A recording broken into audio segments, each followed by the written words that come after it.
Hi friends, welcome back to our channel. இன்றைக்கி நம்ம சேனலில் ஸ்டஃப்டு மசாலா பிரிஞ்சால் ரெசிபி தான் உங்களுக்கு காட்ட போகிறேன். ப்ராசஸ்க்குள்ளே போகலாம். இந்த ரெசிபி வந்து வெரி டேஸ்டியாக இருக்கும். சாம்பாருக்கு, ரசத்துக்கு, பருப்பு குழம்புக்கு சைட் டிஷ்ஷாக வச்சு சாப்பிட்லாம். வெரி டேஸ்டியாக இருக்கும். ப்ராசஸ்க்குள்ளே போகலாம். பிரிஞ்சால் வந்து நான் ஒரு 300 கிராம் டு 350 கிராம் இருக்கும். இந்த பிரிஞ்சால் வந்து ஃபஸ்ட்டு பிரிஞ்சால் வந்து நல்லா கழுவிட்டு இப்போ வந்து துணி வச்சு துடைச்சிக்கலாம். அப்படியே போட்ட ஆயிலில் போட்டால் அது வந்து ஆயில் வந்து மேலே விழும். ஸோ தண்ணி இல்லாமல் நல்லா துடைச்சிக்கணும். ஒரு ட்ரை கிளாத் வச்சு துடைச்சிட்டு அதுக்கப்புறமா வீடியோவில் காட்டின மாதிரி நைஃப் வச்சு மிடில் கட் பண்ணணும். பிரிஞ்சால் ஃபுல்லாகவே மிடில் கட் பண்ணணும். இந்த மாதிரி கட் பண்ணிவிட்டு ஆயிலில் வந்து ஃப்ரை பண்ணிக்கலாம். ஆயில் வந்து 2 டேபிள் ஸ்பூன் ஆயில் எடுத்திருக்கேன். ஃபஸ்ட்டு அடுப்பு வந்து லோ ஃப்ளேமில் வச்சுக்கிட்டு பிரிஞ்சால் எல்லாமே வீடியோவில் காட்டின மாதிரி நடுவில் கட் பண்ணிவிட்டு குக் பண்ணிக்கோங்க. ஆயில் வந்து இதுக்கு அவ்வளோ தேவைப்படாது. டீப் ஃப்ரை கூட பண்ண தேவையில்லை. ஒரு 2 டேபிள் ஸ்பூன் ஆயில் எடுத்துகிட்டு பிரிஞ்சால் வந்து இப்போ நீங்கள் எவ்வளோ பிரிஞ்சால் எடுத்துருக்கீங்களோ அதுக்கேற்ற மாதிரி ஆயிலு நீங்களே பார்த்துட்டு ஆட் பண்ணிக்கோங்க. லோ ஃப்ளேமில் வச்சுக்கிட்டே பிரிஞ்சால் வந்து நல்லா குக் பண்ணிக்கணும். ரோஸ்ட்டாக குக் ஆகும் ஃப்ரெண்ட்ஸ். அது குக் ஆகிறதுக்குள்ளே நம்ம ஸ்டஃப்டு மசாலா ப்ரிப்பேர் பண்ணிக்கலாம். சில்லி பவுடரு, மஞ்சத்தூள், சால்ட் நம்ம டேஸ்ட்டுக்கு ஏற்ற மாதிரி. சில்லி பவுடர் எவ்வளோன்னா நீங்கள் எவ்வளோ பிரிஞ்சால் எடுத்துருக்கீங்களோ அதுக்கேற்ற மாதிரி, நீங்கள் எவ்வளோ ஸ்பைசி சாப்பிடுவீங்களோ அதுக்கேற்ற மாதிரி நீங்கள் எடுத்துக்கோங்க. கொஞ்சோண்டு தேங்காய் ஆட் பண்ணிக்கோங்க. சீரகம் ஆட் பண்ணிக்கோங்க.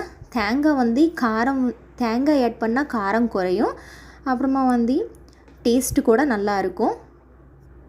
பூண்டு இதெல்லாமே ஆட் பண்ணிவிட்டு வீடியோவில் காட்டின மாதிரி நல்லா கிரைண்ட் பண்ணிக்கோங்க.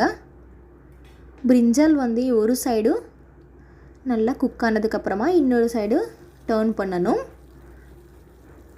இந்த 2 டேபிள் ஸ்பூன் ஆயில்லையே பிரிஞ்சால் வந்து நல்லா குக் ஆகும். கொஞ்சம் மேலே அது மேலே இருக்கிற தோல் வந்து கிறிஸ்பியாகவும் ஆகும்.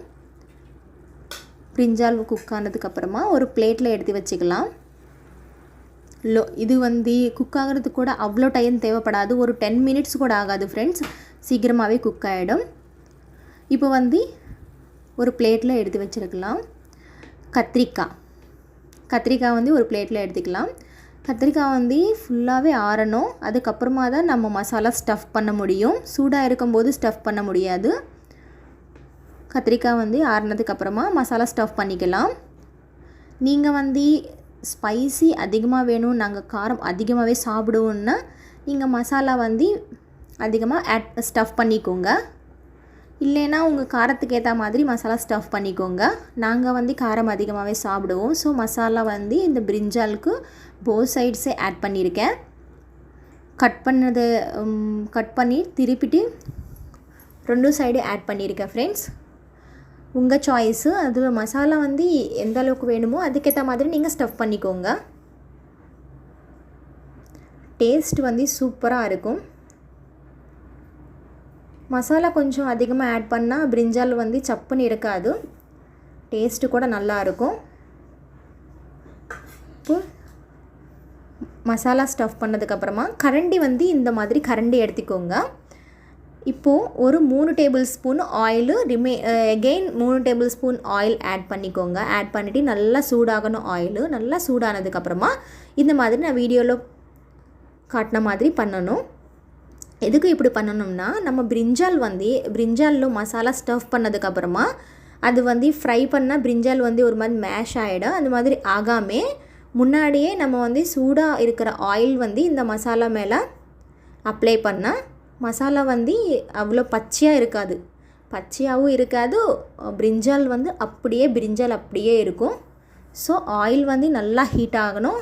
நல்லா ஹீட் ஆனதுக்கப்புறமா தான் இந்த ப்ராசஸ் பண்ணுங்கள். இப்போ வந்து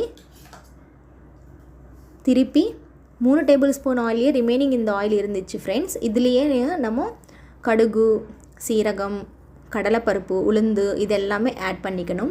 ஆட் பண்ணால் டேஸ்ட் நல்லாயிருக்கும். இது உங்களோட விருப்பம், சாய்ஸு.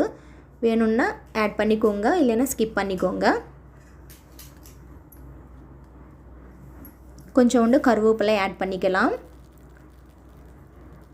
இப்போ வந்து நம்ம ஸ்டஃப் பண்ணி வச்சுருக்கோம்ல பிரிஞ்சாலும் அதையும் போட்டு லைட்டாக அடுப்பு லோ ஃப்ளேமில் வச்சுக்கிட்டு லைட்டாக ஃப்ரை பண்ணிக்கணும். அவ்வளோ மீடியம் இல்லை ஹை ஃப்ளேமில் வைக்காதீங்க.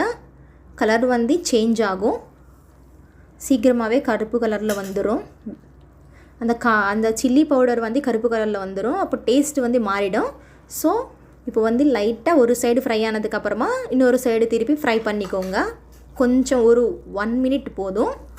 எதுக்குன்னா ஆல்ரெடி நம்ம பிரிஞ்சால்குள்ளே இருக்கிற மசாலா வந்து ஹீட் ஆயில் வந்து அப்ளை பண்ணிட்டோம். ஸோ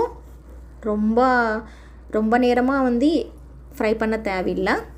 இப்போ வந்து கடைசியில் உங்களுக்கு இன்னும் காரம் அதிகமாக வேணும்னா இன்னும் 1 டேபிள் ஸ்பூன் இல்லை 2 டேபிள் ஸ்பூனும் நம்ம ரெடி பண்ணி வச்சுருக்கோம்ல மசாலா அதை ஆட் பண்ணிக்கலாம்.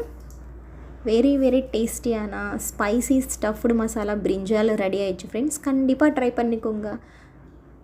பண்ணுங்கள். Thank you very much friends.